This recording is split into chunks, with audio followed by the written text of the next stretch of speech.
Hello, join me for today's reading from Acts. We are in Acts 2, starting at verse 1 and going to verse 21. When the day of Pentecost came, they were all together in one place. Suddenly, a sound like the blowing of a violent wind came from heaven and filled the whole house where they were sitting. They saw what seemed to be like tongues of fire that separated and came to rest on each of them. All of them were filled with the Holy Spirit and began to speak in other tongues as the Spirit enabled them. Now they were staying in Jerusalem, God-fearing Jews from every nation under heaven. When they heard the sound, a crowd came together in bewilderment because each one heard their own language being spoken.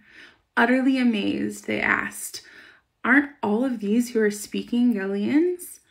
Then how is it that each of us hears them in our native language?"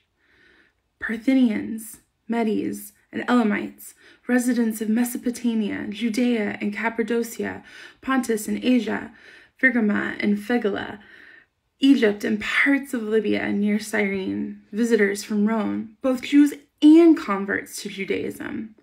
Cretans and Arabs, we hear them declaring the wonders of God in our own tongues. Amazed and perplexed, they asked one another, "What does this mean?" Some, however, made fun of them and said they had had too much wine. Then Peter stood up with the 11, raised his voice and addressed the crowd. "Fellow Jews and all of you who live in Jerusalem, let me explain this to you. These people are not drunk as you suppose. It is only 9 a.m. No, this is what was spoken by the prophet Joel. In the last days, God says, I will pour out my spirit on all people. Your sons and daughters will prophesy. Your young men will see visions, and old men will dream dreams, even on my servants, both men and women. I will pour out my spirit in those days, and they will prophesy. I will show wonders in the heavens above and signs on the earth below, blood and fire and billows of smoke. The sun will be turned to darkness and the moon to blood before the coming of the great and glorious day of the Lord. And everyone who calls on the name of the Lord will be saved."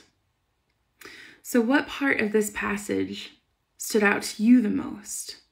What parts seem unbelievable and incomprehensible that it could have actually happened? How is God trying to change your perspective in these words? God bless.